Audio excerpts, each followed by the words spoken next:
Bonjour, bienvenue à tous et toutes. Donc, je suis Gilles Rioux, comme le mentionnait Solange tout à l'heure, directeur général du groupe d'expertise pour le développement des cités interculturelles du Québec, le GEDSIC, et nous sommes soutenus financièrement par le ministère de l'Immigration, de la Francisation et de l'Intégration. J'aurais aimé que cette rencontre d'aujourd'hui se tienne dans un climat, un contexte mondial plus apaisé et puis un climat local plus serein. Mais je me permets tout de même de penser qu'une rencontre comme celle d'aujourd'hui contribue localement et en toute modestie à réduire les tensions, à prévenir les conflits pour le moyen et long terme, tout au moins au plan local. Je voudrais remercier tout particulièrement l'Université de Montréal de nous accueillir si généreusement, et tout particulièrement Solange Lefebvre et son équipe. Et je voudrais aussi rappeler que le GEDSIC a déjà tenu une première journée de réflexion sur les municipalités et la diversité religieuse à Laval en février 2020, à laquelle Frédéric Dejean de l'UQAM a contribué à la préparation puis à la réalisation.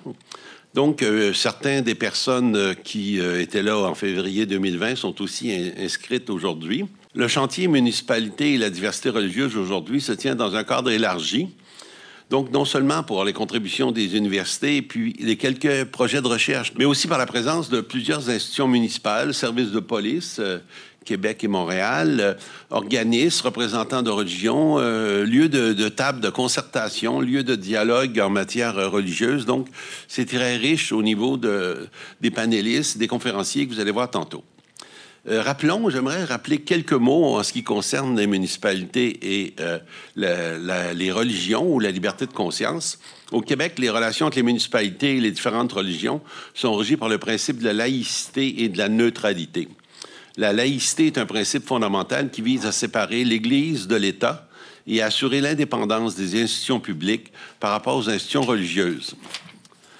Dans le cadre de cette laïcité, les municipalités québécoises doivent agir de manière neutre à l'égard des différentes religions, ce qui signifie qu'elles ne peuvent favoriser ou discriminer aucune religion en particulier. Elles doivent garantir l'égalité de traitement de tous les citoyens, indépendamment de leurs croyances religieuses ou non, intervenir lorsque ces principes ne sont pas respectés. Plusieurs municipalités entretiennent des relations avec les communautés religieuses présentes sur leur territoire pour mieux comprendre leurs besoins, entretenir un dialogue favorisant la compréhension mutuelle. Il importe de rappeler une obligation particulière qui incombe aux municipalités.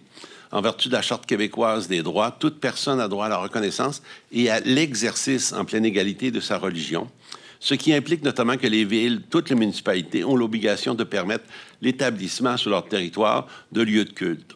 En résumé, les municipalités québécoises sont tenues de respecter les principes de la laïcité et de la neutralité de l'État en ce qui concerne leurs relations avec les différentes religions, tout en favorisant l'inclusion, le dialogue, le respect des droits de chacun et quelle que soit leur appartenance religieuse. Tout au cours de la journée, ces différents éléments vont faire l'objet de présentations. Donc, vous allez voir tout à l'heure, tout de suite après moi, dans quelques minutes, la présentation du projet MUREL, c'est Municipalité, Religion et Laïcité. Le projet conduit par plusieurs universités, mais surtout avec le leadership de Solange et de Frédéric.